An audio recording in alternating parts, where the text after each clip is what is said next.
Hello, everybody, and welcome to our second Productivity in Tech Roundtable.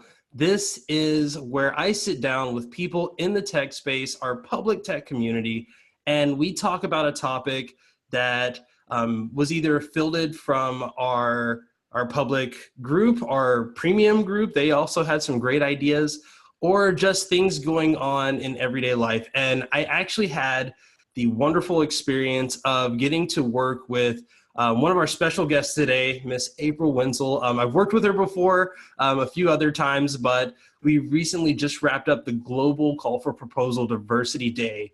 And one of the things that is really difficult with that is giving feedback that's going to be both positive and something that you can learn from. So I thought, why not do this as our next roundtable? We are talking about giving and receiving critical feedback. But before we jump into the conversation, if you don't know me, I'm Jay Miller. I'm the host of the Productivity in Tech podcast, as well as the founder of the Productivity in Tech community, where we sit with developers on a day-to-day community basis and work with them to either become more productive, more efficient, and also to serve as an accountability group to help them achieve the goals that they have set for themselves to become more of whatever it is they want to be. And I will let our next guest introduce herself, Miss April Wensel. Hello. Hi, everybody. Hi, Jay. Good to be here. I always take any opportunity to chat with Jay, so I'm really excited to be here today. My name is April Wensel, and I'm the founder of a company called Compassionate Coding. I do workshops and coaching at tech companies to help them become more effective, to work more effectively together on a team, including giving compassionate feedback. And prior to that, I was working in Silicon Valley as an engineering manager over the past 10 years. So that's kind of where I'm coming from. That's it for me. And we also have a member of the Productivity in Tech community with us, Mr. Maarten. How are you doing today? It's here late in the afternoon. I'm Maarten from the Netherlands. I work for the government. I work for youth protection. The judge sometimes sent me to families to see what happened in families. But also I'm very busy with Capgemini. Maybe you know the big company, to look out for the software that we use in the software. Yeah, every day we have thousands employees who work every day with the system, and I check it out and I work with it. But every day I also see a lot of families which I talk with, where it's no good. There are things happen in the families where we have to change it, because otherwise the children have to live somewhere else. That's my job, but I follow you a long, very time, Jay, and I'm very happy with Todoist. I work very with Twist, that sort of things, and I look every week. I look if you have new videos, and everybody, maybe in American, I apologize for my English because I'm living in the Netherlands and it's not my first language. That's me. Oh, that's quite all right. And thank you for the warm welcome and introduction. And one of the things that you mentioned, I don't want to jump right into talking about some of these things, but as you mentioned, working with the youth is a very difficult task, in that we have to make sure that we are being compassionate, but also getting those important life lessons across. And this is why I think topics like these are so important, because if we are so stuck in talking to everyone how we feel like we should be talked to sometimes, or how we were talked to growing up, we can often forget that the person on the other side is in fact a person, and how they accept or reject our input can be based on how we present it. So I want to start with a really easy question. And it's just as simple as this. What was the worst feedback that you've ever been given? April? Okay. Yeah, all right. So the first one that comes to mind is I was at a job and I had been the first female software engineer on the team, on a team of about 40. And so it was a little bit uncomfortable, as you might imagine. And so I took the opportunity, though, as a challenge and to make it a more inclusive place. So I'd frequently bring up things like when we would say, let's hire an iOS guy. I would say, hey, why don't we instead say, let's hire an iOS engineer, things like that. And I would do this a lot. And so I got feedback from a new manager who had no training. And he said, April, you're always talking about this diversity stuff and people are scared of you. And that was the way the feedback was delivered, was that people were scared of me. And it was just really tactless, so it was just really, really not the greatest feedback. So that's probably the worst,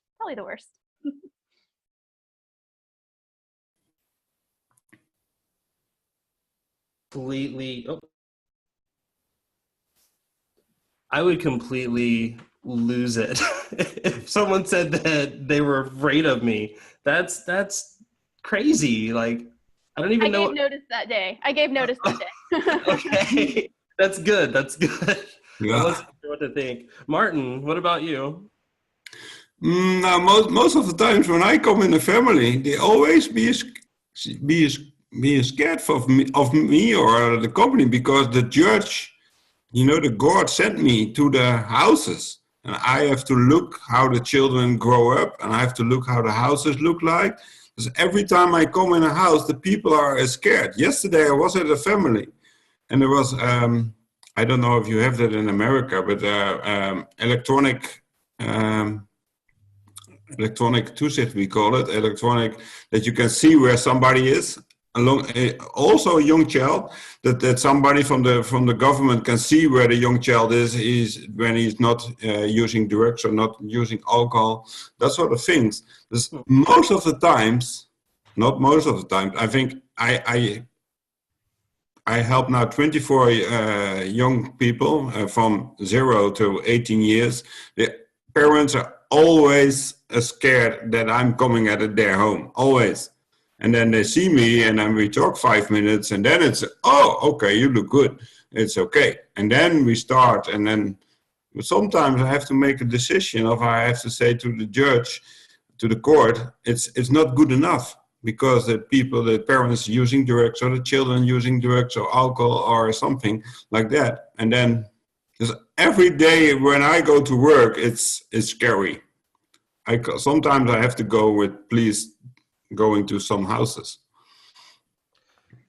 So it sounds like one of the things that I would hear with that is there's this whole stigma around your job where you're there to help. You're not there to necessarily uproot people from their lives or remove children from their homes. You're there to actually be a source of, sanctity and like a little bit of peace in an area that might need it. And I'm sure that growing up, if that's like a position, people probably have said, oh, well, if you see this person, you need to, be afraid, and not, make sure you're not doing their own, it's one of those weird topics. And that's also a big topic in our daily community now, where there are, people who are told to do things that are probably not the best, just because of this stigma of, well, if you do this, it'll get you promoted faster. If you do this, it'll keep you out of trouble. Or if you do this, it might give you a leg up. Mm-hmm.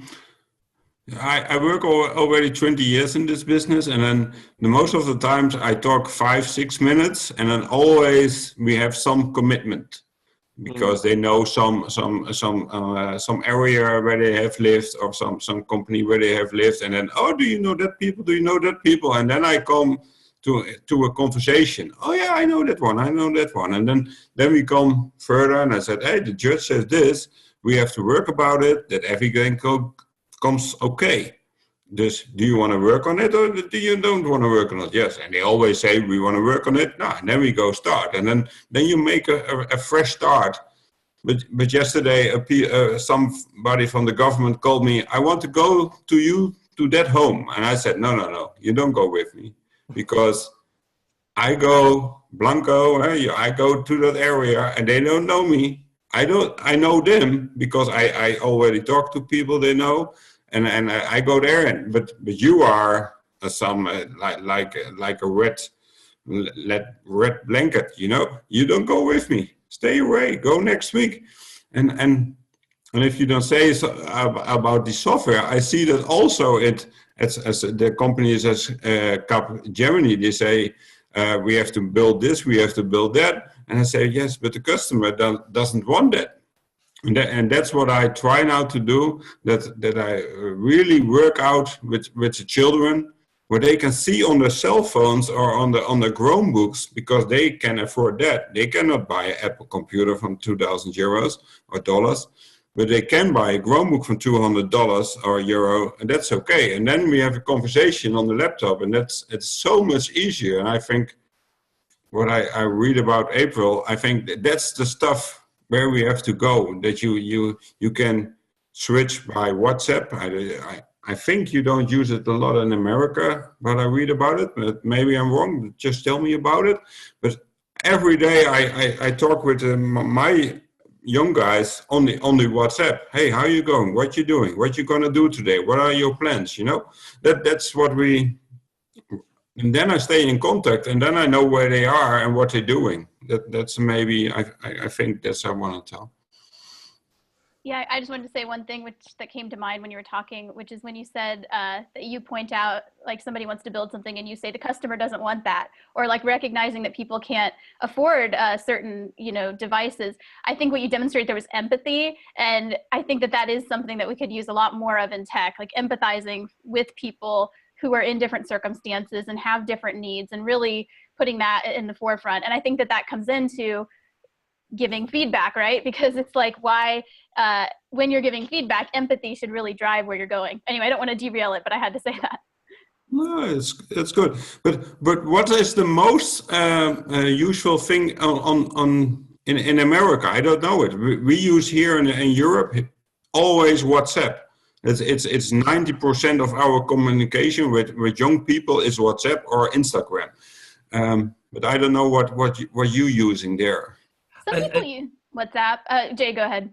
I think that's actually interesting because it's not as communal here. I mean, some people will use, in like the developer space, they'll use Slack. Some people will use Facebook Messenger. Some people use Twist, as you mentioned. And then, if you're talking with your family, you might use a different application. I think that's another thing that we often hear are these, well, you have to use this program because it is the program that professionals use. And like, whenever I hear that, I'm just like, okay, I'm not, sorry. But really quick, my answer for that was simple. Someone looked at an entire project that I had and just said, this is all wrong. And in my mind, it's like, okay, that is extremely helpful because now I know exactly where I need to improve in just all of it, right? So I think that was definitely the worst advice that I was given, but I love the answers that everyone gave.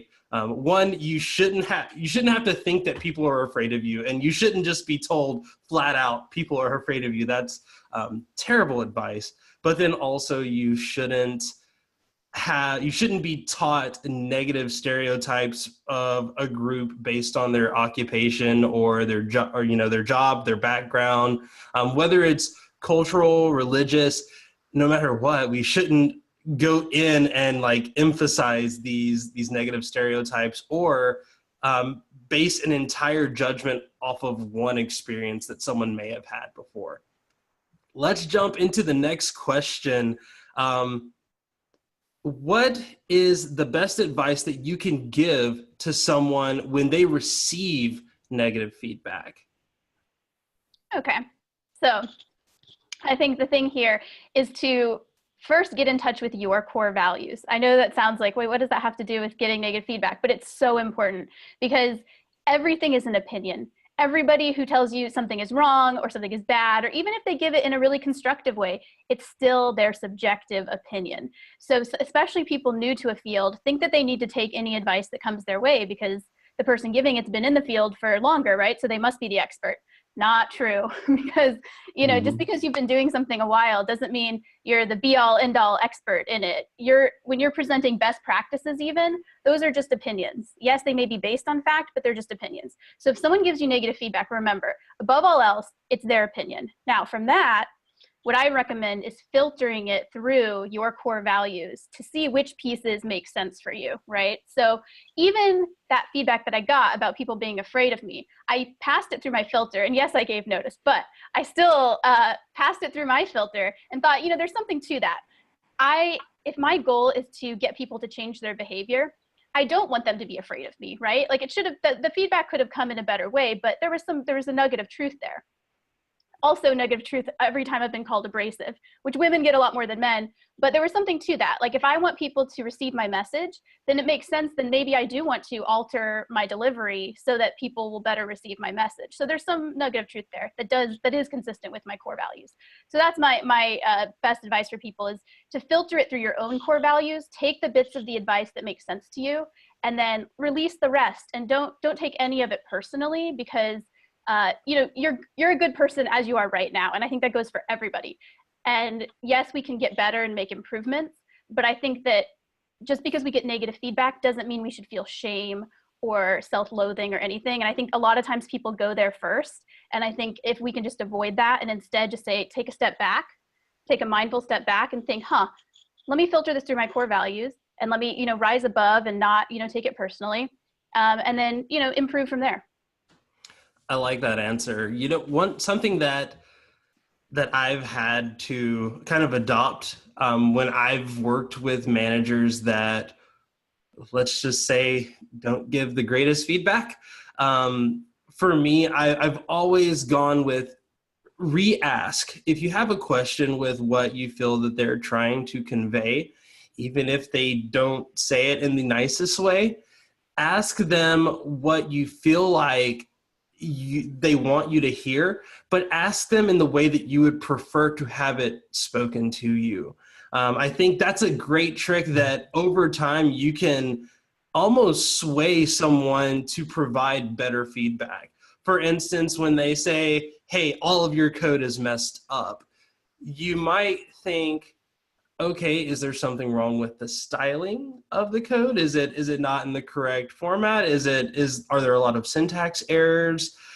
And as you lead them into more descriptive critiques, or if someone says, hey, you're abrasive, perhaps you can rephrase that and say, do I come off as I'm offending someone when I speak, or are the words that I mean, do people not understand the concept? Should I perhaps approach it from a different angle? I mean, there are much better ways to answer.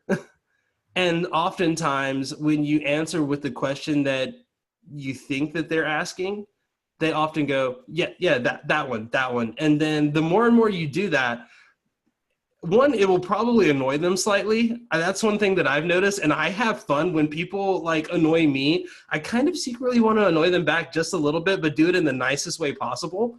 But you can slowly start to shift their mindset. Something that I learned a long time ago, and this was really hard for me. And shout out to Kenneth Love for teaching me this. I say guys a lot. I always said guys.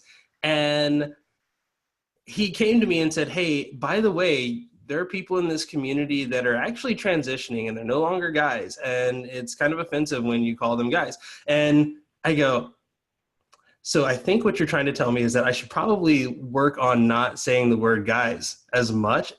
Do you have any examples of what I could say instead?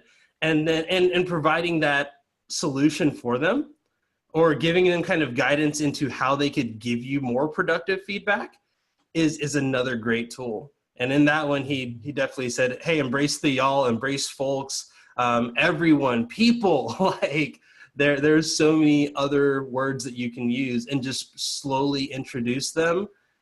And from there, I was able to, start working on that a little bit more. And I still mess up, but at least now I catch myself and I think back to where I could have doubled down and taken offense to something. But in fact, I felt I was actually in the wrong. And by me stopping first, rephrasing the question, asking for more feedback that could have been more productive, I was able to come to a resolution that was better suited for me. That's such a powerful example, Jay, because I feel like as our communities talk more and more about how to make our spaces more inclusive, I think a lot of people will be getting similar feedback to that. And if we all get really defensive, right, and just shut it down, then nothing's going to change. So I think what the technique that you just described is just great. So thank you for sharing that specific example. Thank you. Maarten, do you have any advice that you could give someone that might be receiving negative feedback? Yes, I think you always have to ask more questions to the people what they feel, what they are feeling, because in my job I see a lot of people, they always go, oh, he's coming, and what happened? And then if you just take your time and ask the questions good and ask them again, because I work a lot with people, they have not so much intelligence. It's lower than normal, because that's my job, because that's what happened. But then I have to go back, because I think, do they understand me now? No, they don't understand me. Okay, I go back again, and then I go lower, and then till I'm there, and then I go ask questions. Oh, now I understand you. And I think sometimes you don't realize what people are, in what mood they are, or what they can understand. And I think sometimes you have to respect for that, and I have that every day. I try to, but sometimes I ask too much, because it was an easy question that a boy said, my boss said, you have to be there at 8 o'clock. But that boy, he said 8 o'clock. All right, I'll be there. And he is there. And then the boss is coming at 8:30. And he's waiting half an hour. And then he says, hey, you late. But it's the boss, And sometimes you can say to a boss, hey, you late, if you know him. But if you are just a young guy, maybe you can better say nothing. But he says that. And then the boss is, huh? And that sort of talking, I have a lot of it with my clients, because, hey, man, you want that job, but sometimes you have to agree how it goes. I think that's one thing. Another thing in the tech is that a lot of tech guys, they think they understand the client, but the client says yes, and then after half an hour, I think the client doesn't understand it, and that's not a critic, but I think guys who you and maybe April also, you programming, and I think I see a lot of times in Holland that they don't understand the programmers, and I'm still searching from how can we make it that the client can work with guys who make the program. That's what the language is. Sometimes we have people, there is a job between it. I don't know if you have that too at your company, but that maybe you can tell something about it. But that's really I'm searching for, that have somebody have to be between it to make that shift. I think I call it that way. I think something that you mentioned is understanding the perspective of the person that's giving the feedback. And thinking about the position that they're in. Your example of everyone waiting for the boss, when the boss shows up late, and then when someone barks and says, hey, you told us to be here at 8 and you're here at 8:30, what gives? If you think about, the boss could obviously just get angry and that could cause a problem. But if they look at that and they think of the perspective of, this is a very critical moment in my life, this is a very tough time, and I know that I'm being held to a higher standard, but then if those around me are able to skirt by the rules, that doesn't seem fair, and it makes it feel like the entire process will no longer be fair. And the other side of that, as you mentioned, also thinking about I don't want to say the education level, but thinking about the knowledge that you bring into a conversation and whether or not the person on the other side has the same understanding of the concepts that you're bringing in. You may have made choices for a particular reason, and when they give you feedback on it and you're like, no, that's not, you're not thinking about it the way that I want you to think about it. But you also have to look and go, okay, well, do they understand the concept that I'm trying to portray? And having that middle person in between, almost acting as a translator, can really help with that. Having someone that can say, I understand what you're saying, I understand what this other person is saying, and I can serve as someone who can take the technical jargon and then translate that into something that maybe a customer would use, or maybe a manager would use, or someone that works in the operations side that doesn't know the technical complexity of code or anything like that, that when you have that person that can serve as kind of a mediator, that really does help. And I think that is really good advice, having someone mediate between the two parties. I like that idea. And I've also told people before, like, if you feel like you're not getting your point across to someone, or if you feel like someone is always abusing their position over you, get someone else involved. It's often easier to have someone that's just like, hey, I don't even have to say anything. I just need to be in the area. And that can really change the dynamic of the conversation, especially if you feel like it's not going in a way that will be helpful or productive. Yeah. All right. Are we ready for question 3? Awesome. So question 3, we're going to shift from receiving feedback to giving feedback. And I think, Maarten, this is going to be great, because having a position where both of the guests are actually in the business of giving feedback, that was not planned. And I think that's going to be really, really fun. So when it comes to giving feedback, what are things that you can do to make the feedback more effective or make it stick longer? Do you want me to jump in there first? Okay, just because Maarten wasn't talking. So, all right, here we go.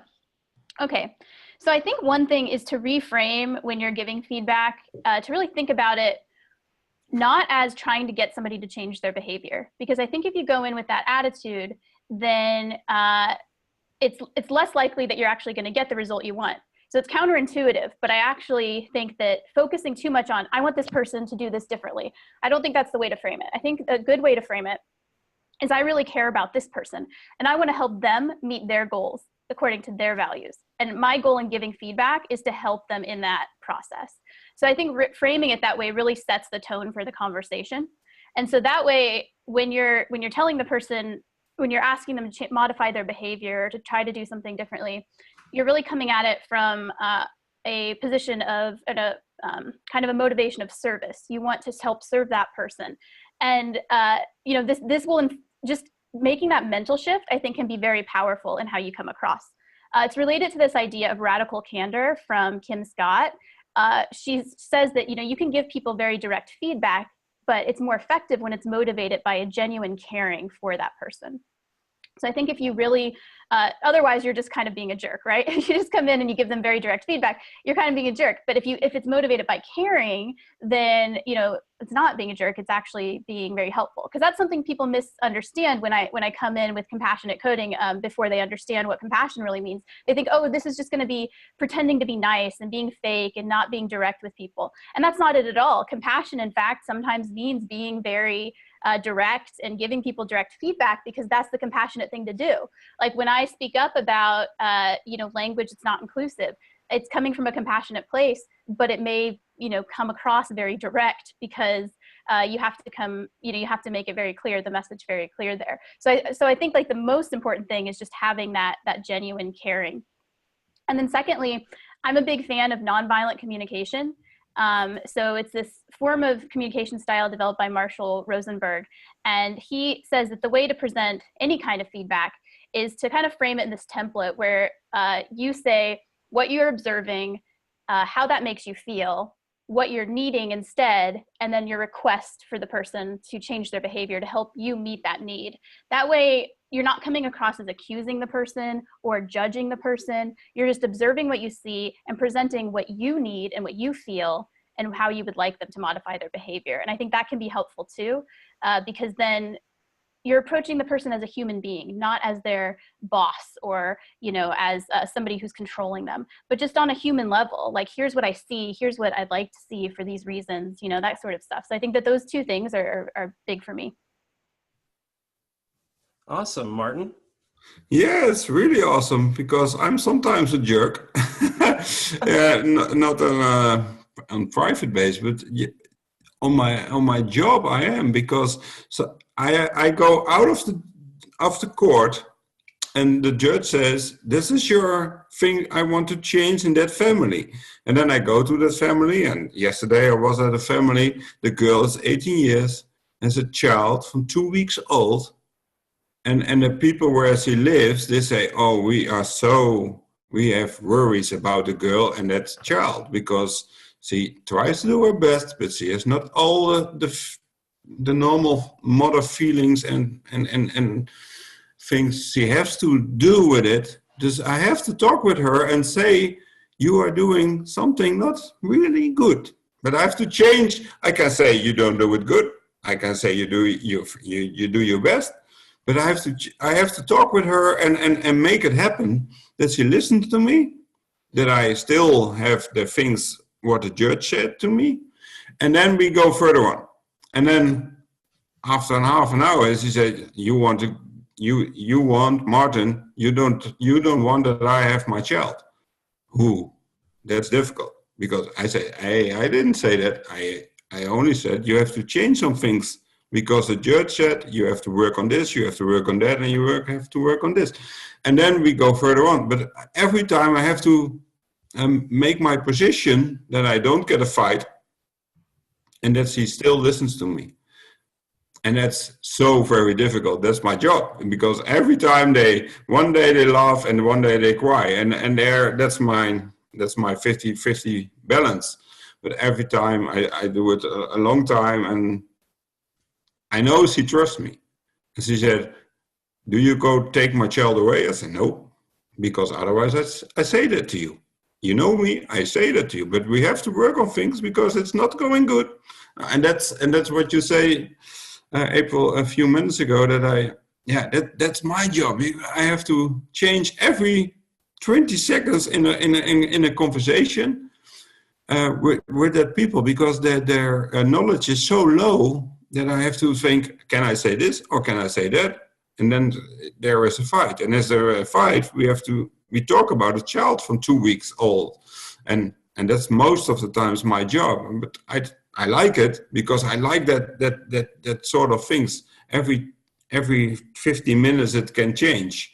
But it's so difficult. It's so difficult. I think that something that you mentioned there is very, very powerful. Oftentimes, or at most times, you're not giving the feedback because you want to. Sometimes you do it because it is the right thing to do. Sometimes you do it because you're being told to do it. I think letting the speaker know that to begin with is really the right way to go about it. It's the right way to de-escalate a problem before it even starts. There have been times where I've been told, hey, I need you to go over there and look at this, and you need to go and fix it. And it's like, oh, okay. I don't know what fix it means. That seems kind of aggressive. But if you're saying that I need to maybe make like a remark or a disciplinary correction. And I mean, coming from the military, that was something that was very common. Hey, you need to correct this Marine for doing something wrong. Like, hey, look, I fully understand that. I understand where you were coming from. I understand, talking to another Marine, I understand where you're coming from with this. I understand why you chose to do this. Let me explain to you why that wasn't the best decision. And then let me give you the full understanding of why I have to do the thing that I have to do. At that point, it's no longer I'm coming over here to tell you that I have a problem with you. I think that would be my advice, by the way. Make sure you clarify that the problem, when you're giving feedback, if there's a problem, the problem is not with the person, it's with the situation. As you mentioned, Maarten, you're not saying that the mother or the person that you're going in to correct is absolutely like the worst, can't be fixed or anything like that. What you're saying is there's a behavioral issue that puts a child in danger. And when you do that, you say, look, this issue has to be resolved, and that's going to require some work on your part. And I don't show up just to take kids away. I don't show up to berate people. I show up to address the issue and come to a resolution to get that problem resolved. And I think when you can do that, and when you can convey that, it really does help people say, okay, the problem isn't me, it's this thing is happening. What can I do to make sure that this doesn't happen anymore? And I think that's how people don't feel like they're attacked. Instead, they feel like they have at least a place to start where they can start providing results. Yeah, I think that's a good answer what you say. And I think always when people in a very bad situation that they have to find somebody who can, which you mentioned earlier, find a mediator or find someone who can be in between. I find always some other workers who can work with a young mother or with a young father or with a young family, and then I can stay in my position and they go work on it and they say, hey, Maarten wants this and this, we have to work on it, and then Maarten is happy, he can go to the judge and say, hey, this is all good. And then you change things. And I think always when there is a problem with one or two guys, get somebody involved and talk about it. And then I think that's the solution. Yeah, I think mediators can be really helpful. I will say sometimes it's hard to access one, just depending on your situation, right? To find somebody, or maybe there's a time constraint or something. So as a kind of alternative, if you aren't able to get somebody, a third party, is to really try to be that third party for yourself, even if the other person is being hostile. So for example, again, this comes from nonviolent communication, but really putting yourself in the other person's shoes for a minute completely and really believing everything that they say at face value, at least just temporarily, to kind of get in that mindset and think, where's this person coming from? What feelings are motivating them? Like if you think about it, a mother who is afraid of losing her child, right? You can just imagine the emotions going on there, and just kind of being able to understand, okay, this is where she's coming from. And then you can, come back to your position and then understand where she's coming from so that you can communicate with her on that level, right? Which I'm sure is part of what you do, but I mean, for other people listening, that I think that can be helpful. If you aren't able to get a third party, try to be that neutral third party for yourself. And it's not easy to do, as you mentioned, this is a very challenging thing, but with practice, it can become a habit where you take a step back and you try to get that objectivity for a moment and try to think, what if I were a neutral third party? What if I had no preference here? How would I understand people's different feelings and motivations here? And then proceed from that point, so that you can come to try to seek to understand right before being understood, that sort of idea. Definitely. Great answers all around. Before we jump into our last question, I have to let everyone know, one, April came out of her way. Like, she's actually at a conference right now and decided to take a lunch break to join us. So thank you very much, April. Do you mind telling people a little bit more about what you've got going on, if you want? Sure, yeah. So I am in Tennessee right now for Pi Tennessee, and I'll be giving a talk on Sunday morning called Emotional Intelligence for Engineers. And as you can imagine, emotional intelligence plays a big part in giving effective feedback. But I kind of go through what emotional intelligence is and why I think it's not just managers or business people who need it, but really every single engineer can benefit from developing what I call not soft skills, but catalytic skills, because they help us catalyze our technical skills to use them more effectively. Very cool. All right. And I also have to tell Maarten, you came in from the Pitt Premium Group. Really quick, tell people a bit about the things that you've been able to apply just working with the community, working with a group of people, like the Pitt community, or I mean, even in your day-to-day. Every day I have it in my to-do list that I have to look at 8:30 to look at the Slack program to see what's happening, what everybody is doing, and I find things to read about it. Sometimes I see people passing a house or that sort of things. I really like to watch it, what everybody is doing and how they every day come a little bit more productive. I like to Carol Pauline from Todoist. I like to Ingenio is in Germany. He's really hardworking to be paperless. I also have my Samsung Chromebook Plus with a pen. I never use paper. I always make a picture with everything from Evernote or with Todoist. I make a picture of it. I don't like to work around with paper anymore, and that's what I find here in the group. The people are in the Slack group, the people talking about it, to just be working on that. I really like that. But I also like to see the people thing, what's April talking about, and I always hope that more people from who are making programs listen to the people who work with it. I have thousands of colleagues working with a program, and only the Cap Gemini company asked 3 people to come for 2 days to make a program. I think, what happened? Come on, that's not problem. I told it to my boss, and he allowed me 2 years ago to go 3 days a week to go to Capgemini. It's a big company, and it's from the French. I think you know it. To go 3 days a week to go there to talk about how I want that the program works. And that's a lot, because and another colleague also, I had to go to 24 hours to go to that company and every day talk to the programmers or engineers, you call it, to talk about, hey man, this has to work like this. When I'm in the train and I talk with a client, I want that. Okay, we're gonna make it, Maarten.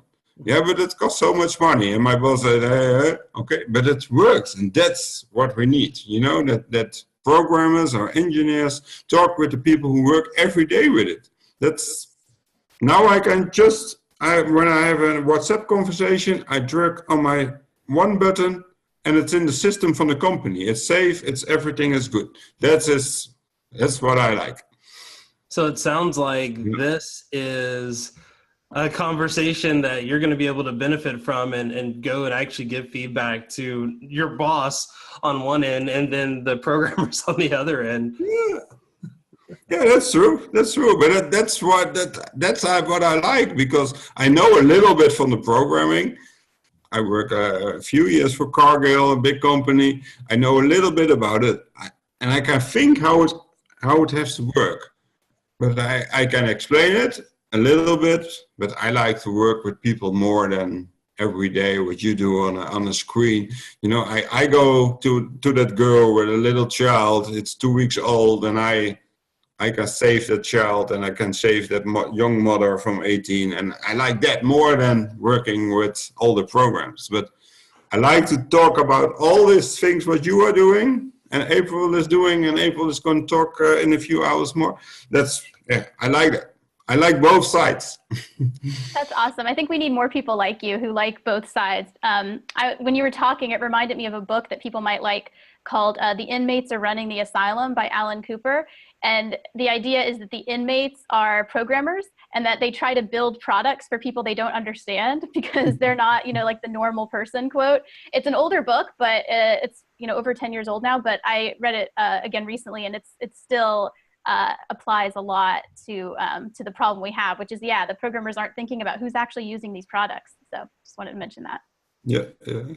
Awesome. And there have been so many great resources that have been mentioned. I will do my best to get those added into the description on our YouTube channel. If you're not subscribed, please subscribe and like this video, and that will help us to get this value out to more and more people.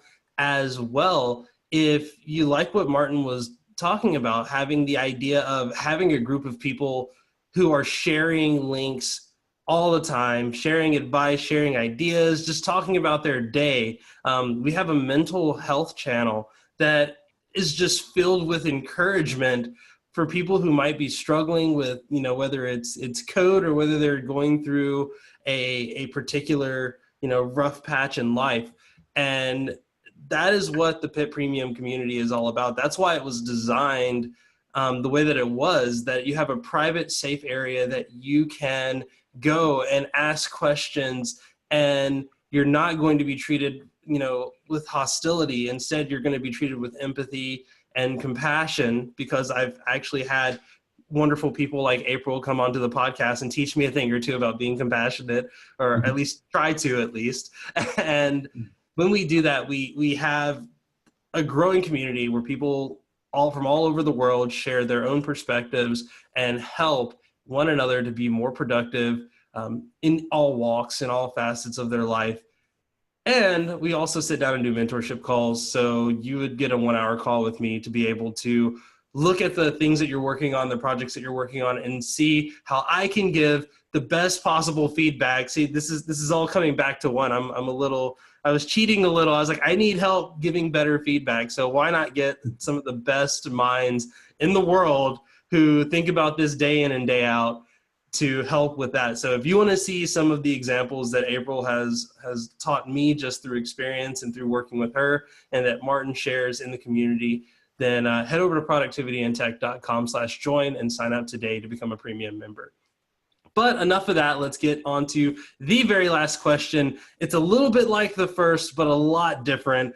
What feedback have you been given that really resonated with you and overall has made you either a better developer or a better person? For me, is that every day I wake up and can help some young people to get better. I think that's my job. I like to do that, and sometimes I follow you now around 6-9 months, Jay, and every time when I see you, I think he's coming from the army and he's doing this. That's so very nice that you have to be proud to be that you are Jay. You're doing that you every day wake up and first now you're doing computer stuff, but you also were in the army, and I think you have to be proud on that. That's my respect for you from the Netherlands. And yeah, I like to wake up every morning and help the young children to get better because they deserve it. That's my philosophy. Thank you. And I think holding on to that thought, remembering why you're doing what you're doing, that's something that in our first premium roundtable, I forgot to mention, we also do a second roundtable for our premium members only.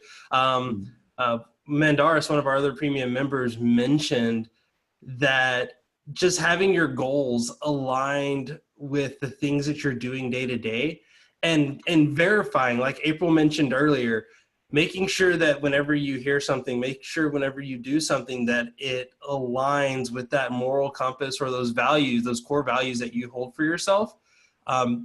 In doing that, that really helps you to make very, very wise decisions, at least for you. And then also understanding that the person that is giving you feedback isn't necessarily coming from the same values that you're coming from. So where something might be very, very important to you, it may not be as important to them, and they don't understand that. So if you can help impart your values and make them a larger part of what you're doing, and this was the advice that I was given, is, and take your values, make them what you're about, make them why you do the things that you do, then people can often see where you're coming from. And that will not only help drive the code that you make as a developer, but it'll also drive the conversation and the conversations that you wish to have.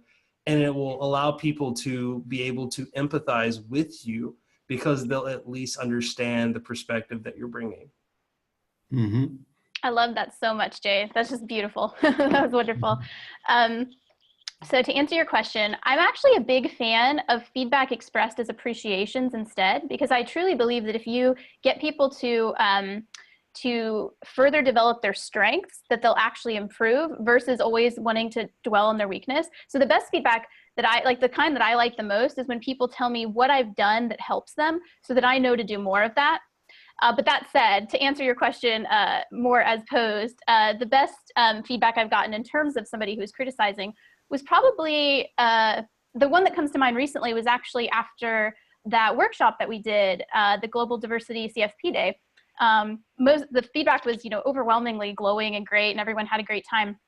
But one woman came up to me privately and said that I talk fast, which I know I do. It's kind of who I am. It's my personality. But the reason I liked this feedback is, even though she didn't actually present it in the most, necessarily in the most compassionate way, I could tell that she was coming from a place of caring, because she said, for example, if you're speaking for international audiences, which I do, she said, to help people make sure they understand you, you'll want to speak slowly. And the reason that I liked this feedback is it wasn't like, April, you talk too fast and that's it, period. It's more because you care about reaching more people and being empathetic for people where English is not their first language, or who just, may need more time to digest the ideas, that is a good reason to invest in taking the time to speak slowly, even though it doesn't come naturally, and even though sometimes it feels a little awkward or whatnot. So that's why I liked it, because again, it tied back to my core values. So that's the one in recent memory that I appreciated. Very awesome. I enjoyed all of the answers that we gave. And if you're watching still, you can answer these same questions. Head over to Twitter and follow us at Prod and Tech. And you might see those questions, but if you search for the hashtag PIT Roundtable, all one word, then you will see those questions and any other future questions that may come up. And if you want to join us, then head over to productivityintech.com/roundtable, where you can find out what the next roundtable will be and sign up to get a notification whenever they are announced and whenever we are recording. But thank you so much, April, for taking time out of your busy schedule. And thank you, Maarten, for joining us, especially as you're winding down in the evening in Holland, getting ready to enjoy your evening. Thank you so much for being guests. And for the Productivity and Tech Roundtables, I'm Jay Miller, and I will see you next time.